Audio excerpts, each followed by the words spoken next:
ಈಗ ಪಿಂಚಣಿದಾರರಿಗೆ ಒಂದು ಪ್ರಮುಖವಾಗಿರ್ತಕ್ಕಂಥ ಮಾಹಿತಿ ಆದರೆ ಇರ್ತಕ್ಕಂಥದ್ದು. ಸೊ ಹಾಗಿದ್ರೆ ಬನ್ನಿ ಇದ್ರ ಬಗ್ಗೆ ಮಾಹಿತಿಯನ್ನು ಈ ವಿಡಿಯೋದಲ್ಲಿ ತಿಳ್ಕೊತಾ ಹೋಗೋಣ. ವಿಡಿಯೋವನ್ನು ಸ್ಟಾರ್ಟ್ ಮಾಡ್ತೀನಿ. ಅದಕ್ಕಿಂತ ಮೊದಲು ನೀವಿನ್ನೂ ನಮ್ಮ ಚಾನೆಲ್ಗೆ ಸಬ್ಸ್ಕ್ರೈಬ್ ಮಾಡದೇ ಇದ್ರೆ ಈ ಕೂಡಲೇ ಚಾನೆಲ್ಗೆ ಸಬ್ಸ್ಕ್ರೈಬ್ ಮಾಡ್ಕೊಳ್ಳಿ ಮತ್ತು ಲೈಕ್ ಮಾಡಿ. ಈಗ ನಾವು ಇನ್ಫಾರ್ಮೇಷನನ್ನು ತಿಳ್ಕೊತಾ ಹೋಗೋಣ. ತುಂಬ ಜನ ಪ್ರಶ್ನೆಗಳನ್ನು ಕೇಳ್ತಿದ್ರ, ಪಿಂಚಣಿ ಹಣ ಬರ್ತಿಲ್ಲ ಅಂತ ಹೇಳಿ. ಇದಕ್ಕೆ ಸಂಬಂಧಪಟ್ಟಂತಲೇ ಮಾಹಿತಿ ಆದರೆ ಇರ್ತಕ್ಕಂಥದ್ದು.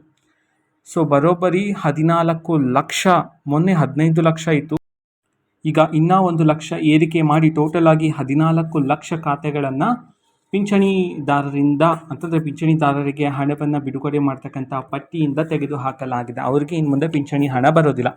ಅದಕ್ಕೆ ಪ್ರಮುಖವಾಗಿರ್ತಕ್ಕಂತಹ ಕಾರಣ ಏನು ಅನ್ನೋದನ್ನ ಈಗ CM ಅವರು ಘೋಷಣೆ ಮಾಡಿದ್ದಾರೆ. ನೂತನ CM ಆಗಿರ್ತಕ್ಕಂತಹ DK ಶಿವಕುಮಾರ್ ಅವರು ಇದರಲ್ಲಿ ಪರಿಶೀಲನೆಯನ್ನು ಮಾಡಿ ಬರೋಬ್ಬರಿ 14 ಲಕ್ಷ ಖಾತೆಗಳನ್ನು ರದ್ದು ಮಾಡಲಾಗಿದೆ. ಪಿಂಚಣಿ ಹಣ ಇನ್ನು ಮುಂದೆ ಆ ಖಾತೆಗಳಿಗೆ ಬರೋದಿಲ್ಲ ಅಂತ ಹೇಳಿ, ಪಿಂಚಣಿ ಹಣ ಬರೋದಿಲ್ಲ ಅಂತ ಹೇಳಿ.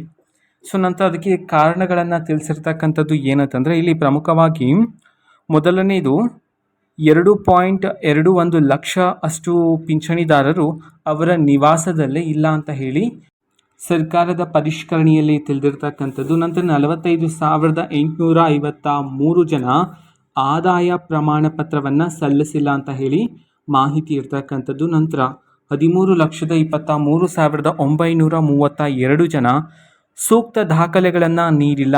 ಆ ಕಾರಣದಿಂದಾಗಿ ಬರೋಬ್ಬರಿ 16 ಲಕ್ಷದಷ್ಟು ಜನರನ್ನು ಇದೀಗ ಪಿಂಚಣಿ ಹಣವನ್ನು ಅವರಿಗೆ ರದ್ದು ಮಾಡಲಾಗಿದೆ ಅಂತ ಹೇಳಿ ಇದೀಗ ಮಾಹಿತಿಯನ್ನು ತಿಳಿಸಿರ್ತಕ್ಕಂಥದ್ದು ಸರ್ಕಾರದ ಕಡೆಯಿಂದ. ಸೊ ಹೀಗಾಗಿ ತುಂಬ ಜನ ಪ್ರಶ್ನೆಗಳನ್ನು ಕೇಳ್ತಿದ್ರಲ್ಲ, ನಮ್ಮ ಖಾತೆಗೆ ಪಿಂಚಣಿ ಹಣ ಬಂದಿಲ್ಲ ಅಂತ ಹೇಳಿ. ಇನ್ನೊಂದು ಚೆಕ್ ಮಾಡ್ಕೊಳ್ಳಿ, ಓಕೆನಾ. ಸೊ ಪಿಂಚಣಿ ಹಣವನ್ನು ಎಲ್ಲಿ ಪಡ್ಕೊತಾ ಇದ್ರು ಅಲ್ಲಿ ಹೋಗಿ ಒಂದ್ಸರಿ ಪರಿಶೀಲನೆಯನ್ನು ಮಾಡಿ ನಿಮ್ಮ ಅಕೌಂಟ್ ಸಕ್ರಿಯವಾಗಿದೆಯಾ ಅಥವಾ ರದ್ದು ಮಾಡಲಾಗಿದೆಯಾ ಅಂತ ಹೇಳಿ, ಓಕೆನಾ. ಸೊ ಮಾಹಿತಿ ಇಷ್ಟ ಆಗಿದ್ದರೆ ನಿಮ್ಮ ಫ್ರೆಂಡ್ಸ್ ಆ್ಯಂಡ್ ಫ್ಯಾಮಿಲಿ ಮೆಂಬರ್ಸ್ಗೂ ಸಹ ವಿಡಿಯೋವನ್ನು ಶೇರ್ ಮಾಡಿ, ಜೊತೆಗೆ ಚಾನಲ್ಗೆ ಸಬ್ಸ್ಕ್ರೈಬ್ ಮಾಡಿಕೊಂಡು ಸಪೋರ್ಟ್ ಮಾಡಿ. Thank you, bye.